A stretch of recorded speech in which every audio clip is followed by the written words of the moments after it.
I apologize my broken English because my mother tongue is Spanish, it's not English, but I will try to do my best. I don't like very much images because for me they are disturbing. I prefer to be there.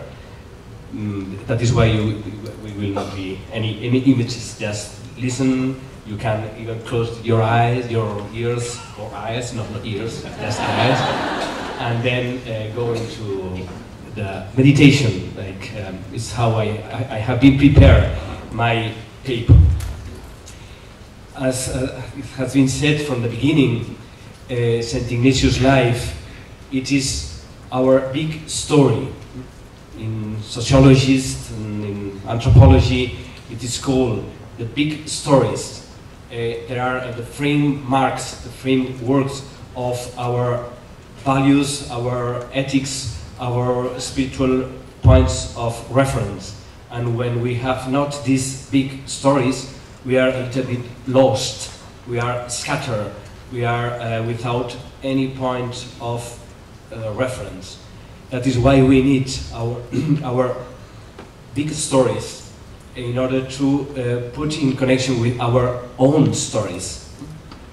And that is what we are going to do in this beginning of the conference. It's very important to make attention of the key word of perhaps all this week is the pilgrimage. And Ignatius himself, in his autobiography, he calls himself 77.5 times the pilgrim. He called himself the pilgrim. And he's not the master, he's not the boss, he's not even the leader, he's not even the priest, he's just the pilgrim. And that is why perhaps we are so close to the autobiography more than to other official biographies that has been written before, like Pedro Rivadeneira or another classic biographies, where the Saint Ignatius was already finished, was already achieved.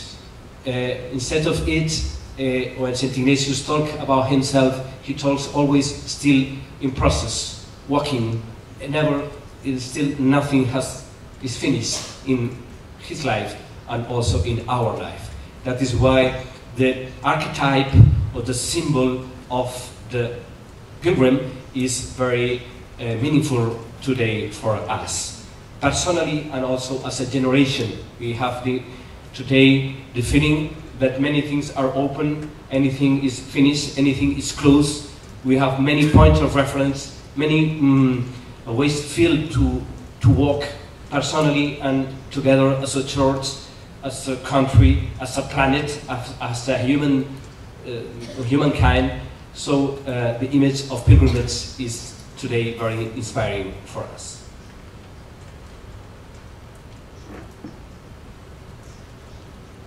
The question is, from where to where is this pilgrimage? This in-between that Father Stephen said at the beginning. This in-between is from something to something. We can say that all pilgrimage is from ourselves to God, from our self-centeredness to the depth of reality. And we are always walking from this ego-centeredness to the otherness centeredness. I mean, to the other, big other, and our little and small others that we are, the human beings, and every situation. And all the time we have to do this pilgrimage. All the time we have to go out of ourselves to meet this otherness. And that is why today we can feel ourselves as a pilgrims. In the number 189 of the spiritual exercises, it is said, everyone must bear in mind that one will make progress in spiritual things in the measure in which one shall have got out of self-love, self-will, and self-interest. That is the pilgrimage. To go out of our self-love, self-will, and self-interest. And we will see how difficult it was for Saint Ignatius, the same as is difficult for us. Not less and no more for him than for us, because he was just a human being. And because he was just a human being, because it is meaningful for us to listen to his story. It started for us, his story, at the middle of his life. He was around 30, his 30s, when he had his first conversion. Today, in psychological science, it is said that in the middle of our life, always somehow it happens an important turn, important break, important stop that allows us to take what has been forgotten in our first part of our life. In the first part of his life, Saint Ignatius has been a nobleman. He was very ambitious to make a political career, also perhaps a military career. He also was looking forward a very high women in his society, and all that was a failure. All that, by the grace of a cannonball, was totally stopped at the middle of his life. And probably in the first time of his life, he had his first retreat in his home land, in his home room, for more or less 9-11 months. Some of you, perhaps you have been in Loyola, and this the room of the conversion. It's a very touching place. We can say the first cave, even it's not a cave, but it seems to be a cave in the sense that it's a very inner place. And during this almost 1 year, a time of a pregnancy, the time of be born again, he, for first time in his life, he was in touch in himself. And he did that through images. That is a very important Ignatian tool, images. For the spiritual exercises, images are very, very important, and one of the workshops is about that. Because the energy follows the images.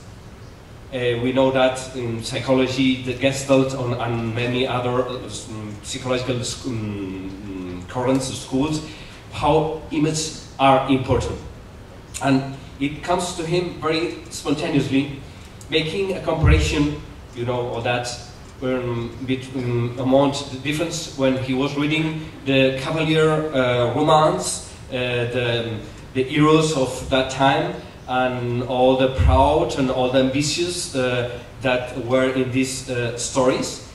And after that, he read the saint lives and Jesus' life, and then it started to feeling inside of him the very different images that come to him, and how these images struck him in very two different ways. And that is the starting point of the Ignatian discernment, because he starts to feel in himself that there are two kind of resonance, two kind of echo in ourself, in our what is also a very important Ignatian word, sentir. Sentir, it can be translated into English by feeling, to feel, but perhaps it's deeper than that. It's a combination in between to think, to have the emotion of that, to have the motion of the emotion. Is a very very dense word.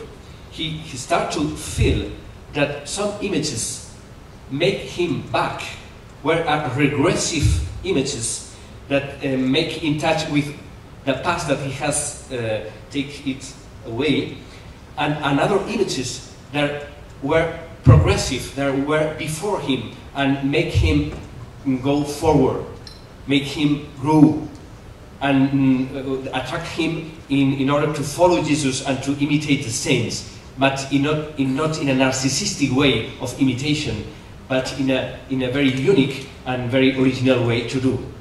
So this distinction, which is the main point of the Ignatian discernment between regressive movements or progressive movements, it was at the beginning of his conversion.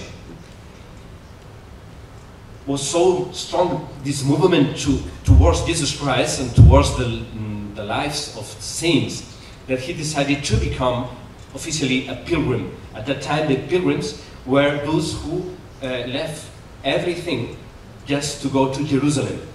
At that time, there were 3 places to make a pilgrimage.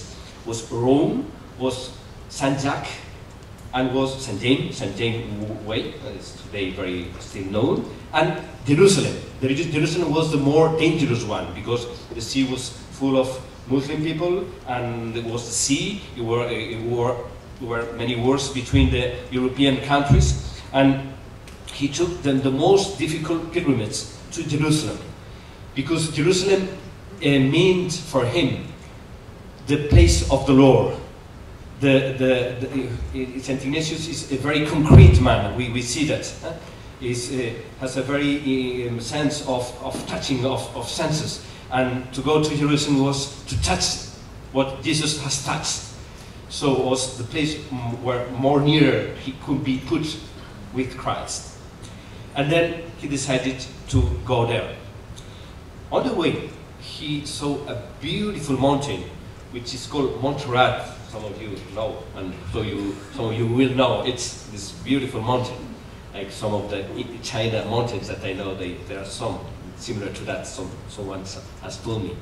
And in Montserrat, he decided to stop to offer one of the things that has been in his first part of his life, the sword, a very violent tool that is to kill and to win the other and to defy the other, the sword. And he offered that to Our Lady one night, the night of the Incarnation. In 8 years we are celebrating the 5th centenary of it. We are preparing a big feast in Montserrat and in Manresa. And that is also an important point of his pilgrimage. Because in our life, we need sometimes to do some gesture, some rites, some symbolic movement, in the sense that offering Ignatius this sword to Our Lady, he wanted to be detached of all the aggressive pulsions that were in him. On the way between Loyola and Barcelona, he met a Muslim, and on the way with this Muslim, they were discussing about the virginity of Our Lady, not the virginity of conception that Muslims agree, but the virginity of partum, which is a little bit more difficult. Postpartum virginity, what is this called? It is believed symbolically in the Christian Catholic believer. And because the Muslim didn't agree with the virginity postpartum of Our Lady, he became so angry that after the discussion and after to be separated, he went back to meet the Muslim and to kill him because he has offended the honor of Our Lady. That is still the kind of aggressivity that he had. So offering this sword to Our Lady, he wanted to be not violent and not violent man. But in Manresa, after this rite made in Montserrat for 3 days, instead of continue to Jerusalem, he stopped for almost 1 year in Manresa. Many scholars have asked why for 1 year he was in Manresa and not in Barcelona or other places. For me, there are 2 important reasons. First one, because there were caves, as Mickey said.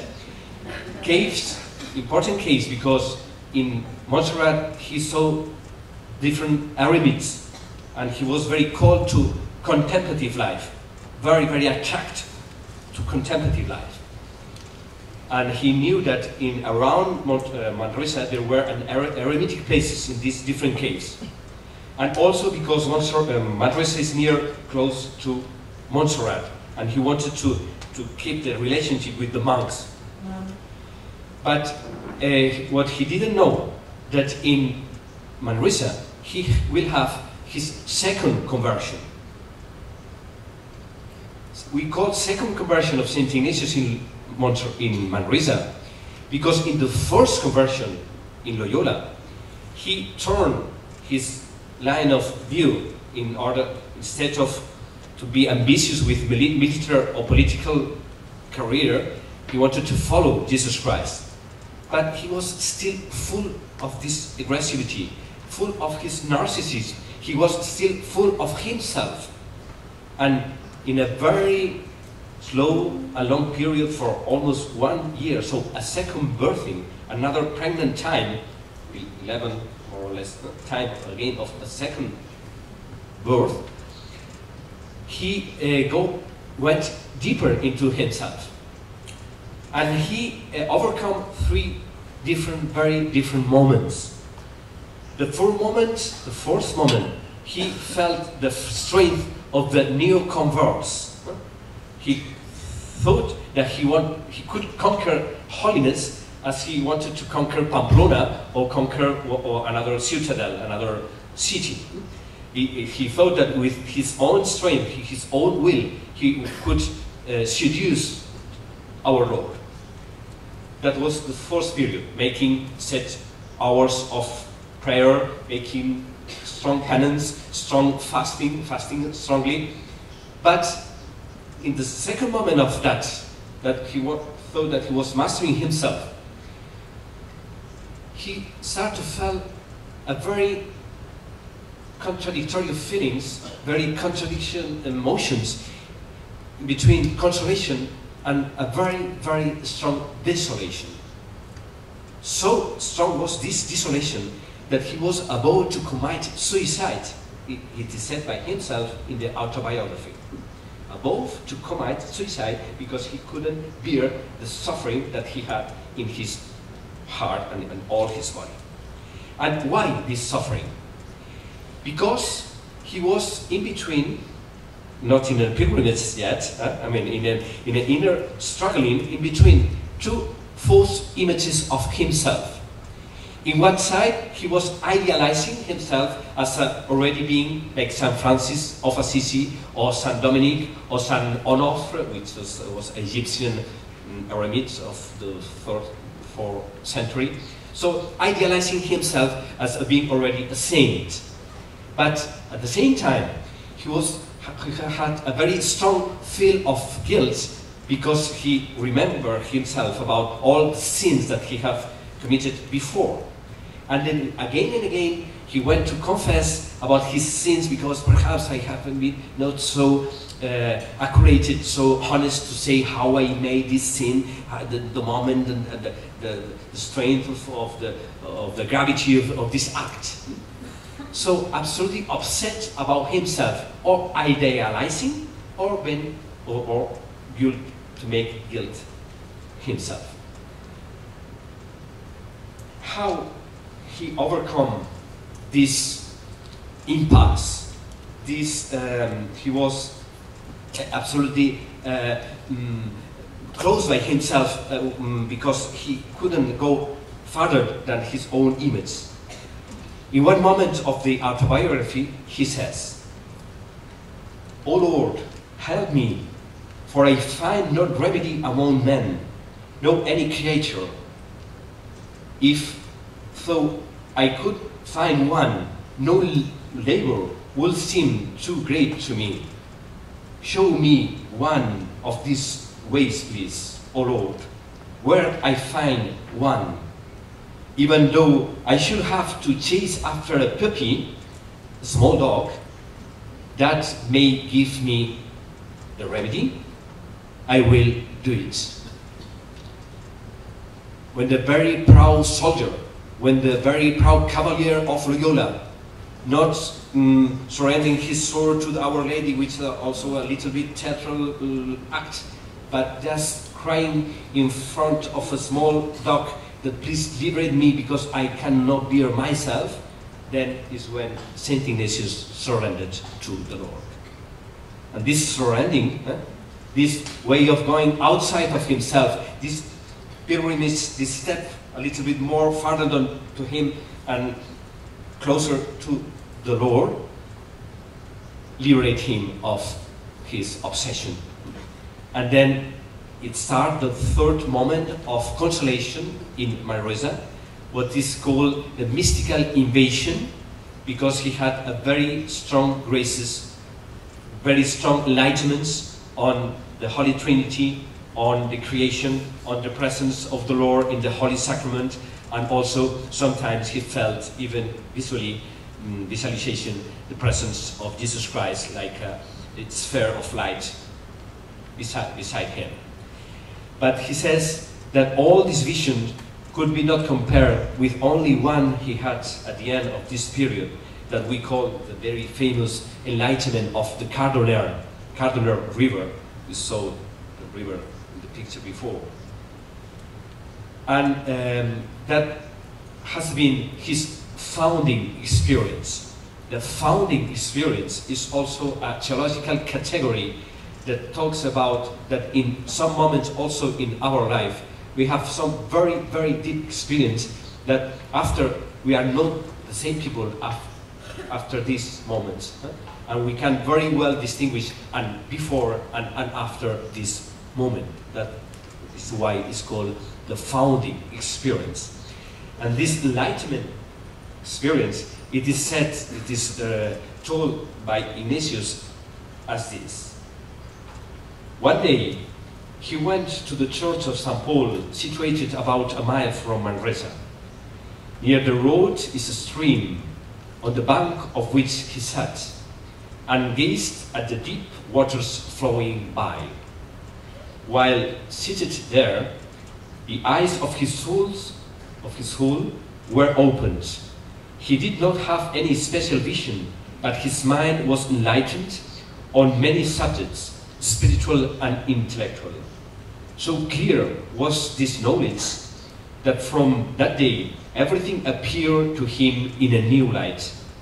Such was the abundance of this light in his mind, that all the divine helps received and all the knowledge acquired upon his 62nd year were not equal to it.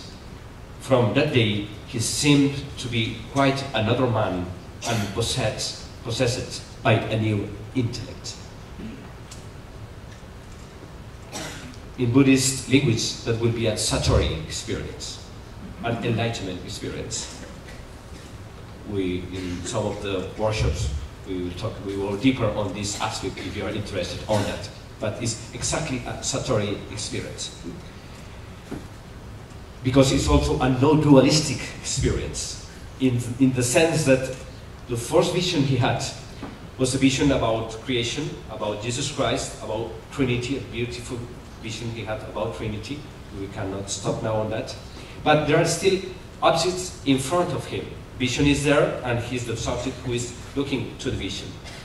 In the cardinal experience, there is not object and there is not subject. Everything is new, and you cannot make a distinction between what is inside or outside. The only experience he had was a totally new moment of his life, a new understanding. He didn't see one thing. All the things were so in another way, in a new way. That is a no-dualistic experience, because he was inside of the vision, not outside, making distinctions between what he has seen and what the one who saw. We are going deeper in the workshop when those who have taken this point. After this experience, this almost 1 year in Manresa, he continued to Jerusalem because that was only a stop in his pilgrimage. And that is also a very important point of every pilgrimage in our life. we have to distinguish which is a step, a moment of the pilgrimage, and what is the final moment of it.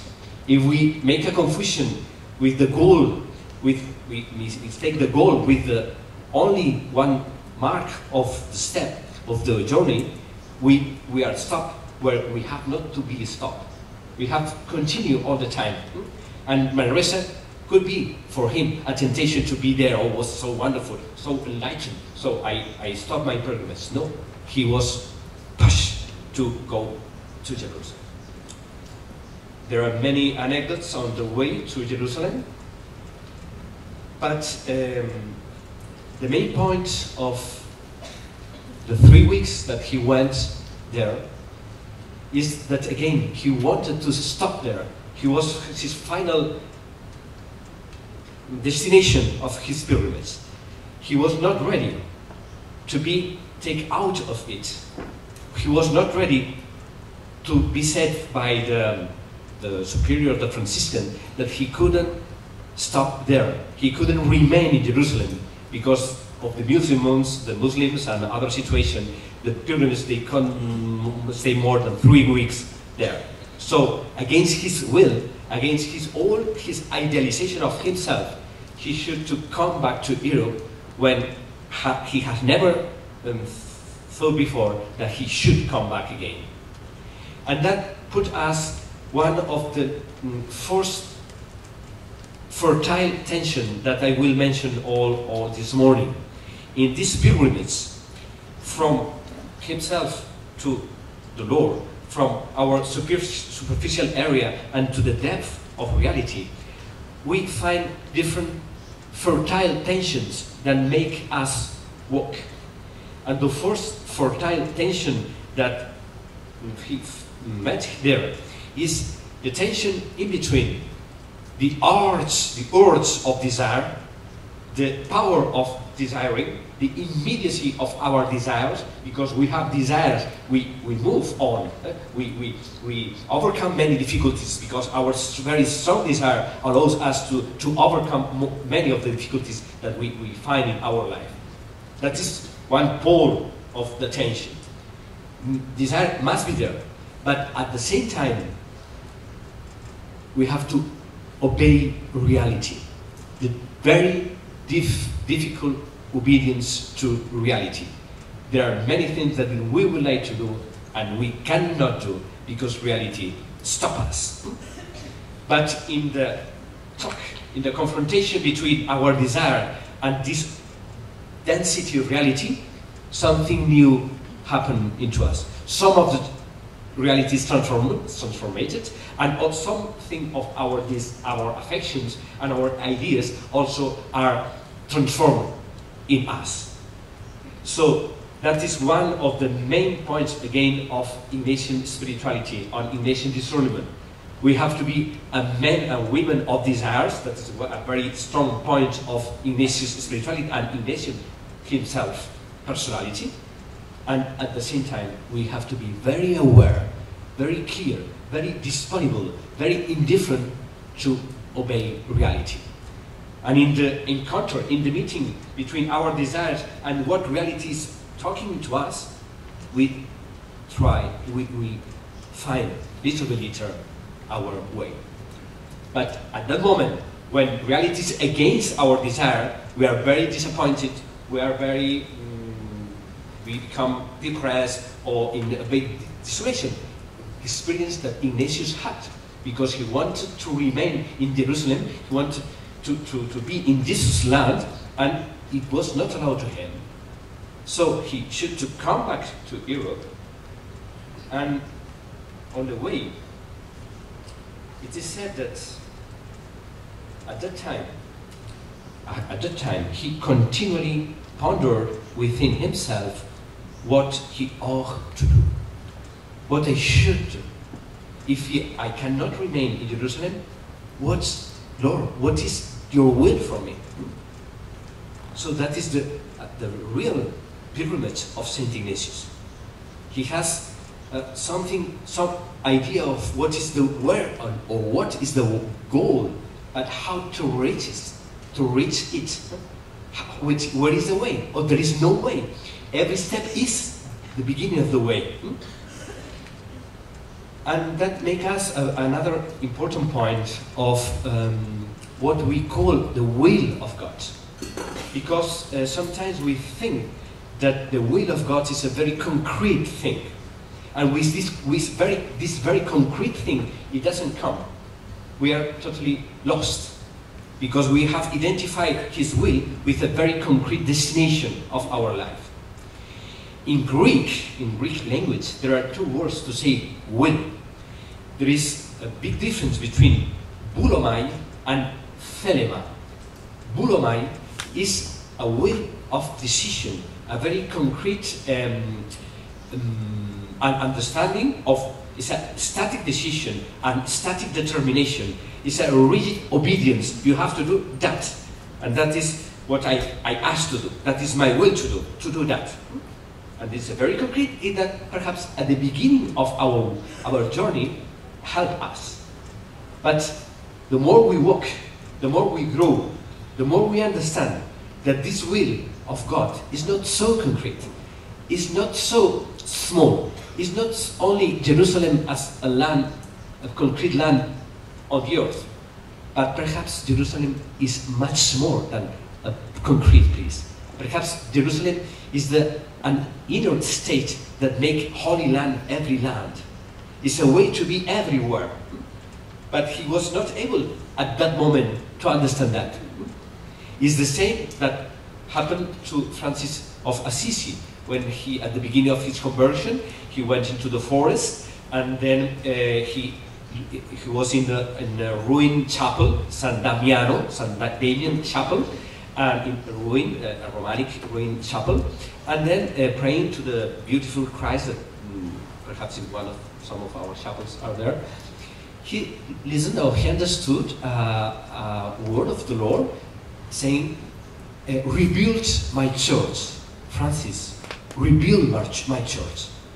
And then what he did, he started to bring some stones and to put one stone, another stone, and he rebuilt the small chapel in the middle of the forest. Which is okay, is what he had to do at that time. He needed many years to understand that to rebuild the church, it was not the small chapel in the forest of Assisi, but was to rebuild the big church, the whole church, the Catholic Church. And that is why Father Pope Francis has this name, because many centuries later, he's still listening that we have to rebuild the church. And that was the final goal, the final destination of the will of God, that at the beginning started with putting some stones, one over another one. So Ignatius understood that he should go to Jerusalem at the beginning, and he went, but because we have to go there. But going there, we have not to stop there. The beginning, from beginning to beginning. From beginning to beginning. That is actually the pilgrimage that we have to do every moment of our life. So when he come back to Spain, he had already in Manresa the desire of helping others, helping the other people, helping people to find God. The same difficulties he had to find good spiritual directors. He says also in the autobiography that nobody could help him in the way that he needed to be helped. Nobody understood the depth of his experience, and many times he was lost because there were not spiritual guidance for him. So that is why he wanted to be a spiritual guided for those who were seeking God like him, like he did. So he wanted to help souls, he said, help souls to find the meaning of their life. And for that, he understood that he needs more formation, intellectual formation. That it was not enough to have strong consolation and even mystical illuminations, because that for some other people was not meaningful. That he needed some mediation for it. I see. Thank you. I see. I have only 5 minutes more. We continue after the break. And that comes here, the second fertile tension of Ignatian spirituality. The second fertile tension is that in one side, we have to take care of our inner inspirations moments, our how called the Lord talk in within us, the spiritual moments of enlightenment, and to take care in our prayer, to take care of time for this inner connection with God, and to have this personal illumination of the understanding of the mystery of life in one side. And with the same strength and with the same need, we have to form our mind. We have to go to read what has been already written by theologians, by philosophers, by all the tradition. We cannot avoid the legacy, the intellectual and also mental and rational understanding of reality, because this dimension is also in us. And the tension to put together that in one side the personal enlightenment, the personal inspiration is a very great gift, but at the same time we need to make a very serious formation of our intellectual minds and intellectual dimension is one of the convictions of Saint Ignatius and also of the Ignatian spirituality. And that took 11 years to him. 11 years. 11 years more or less. It's difficult to say exactly when he stopped. But if we take the 2 Latin years in Barcelona, 1 year in Alcalá, 7 years in Paris, and 1 more year in Venice, that takes 11 years of intellectual formation. It's a long way for an old man at that time. When he started to study, he was around 30, 32.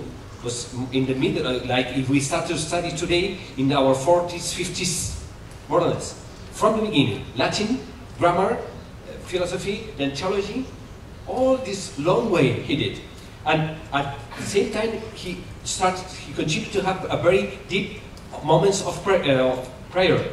But he should not overcome, he should not avoid the intellectual struggle, the intellectual and very austere study of the Latin declinations and the different, all these things that we know when we go to school.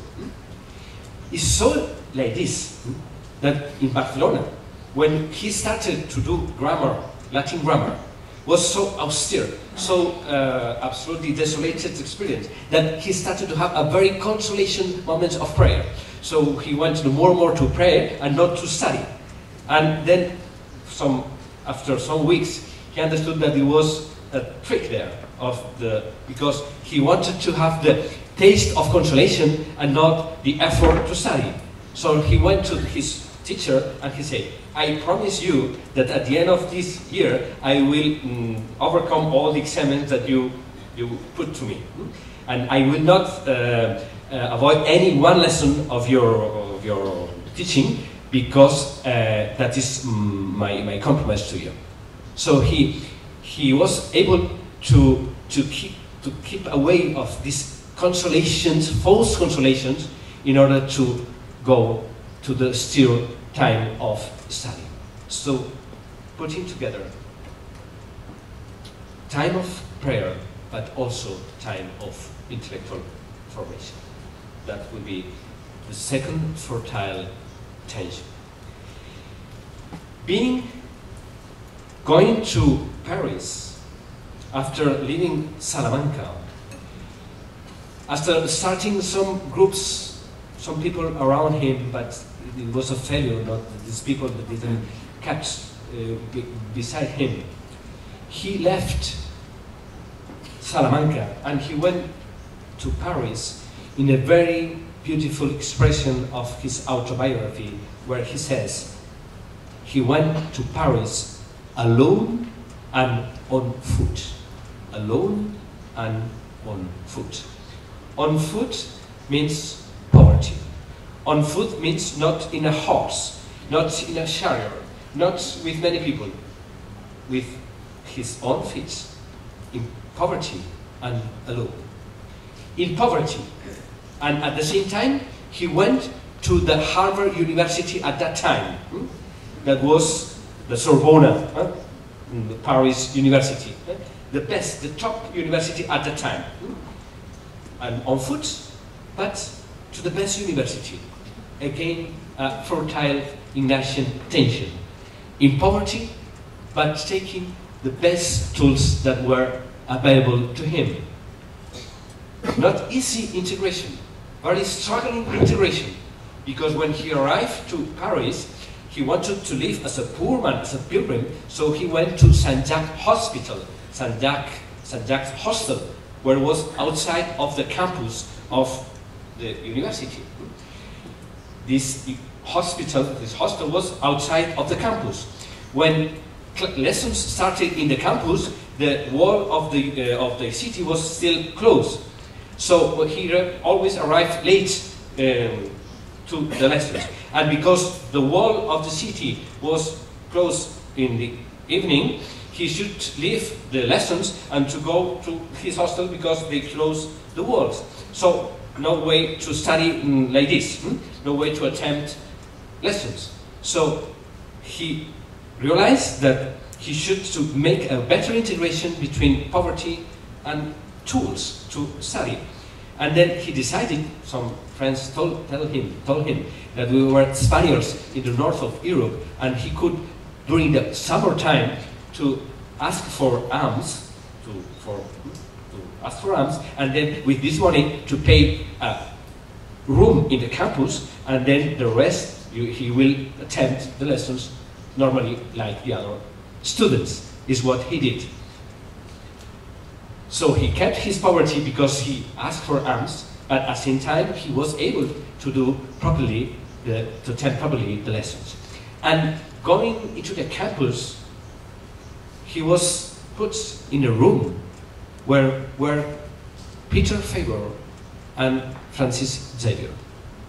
If he was remain in Saint-Jacques Hospital, he never met his first companion, because his first companion were in the campus.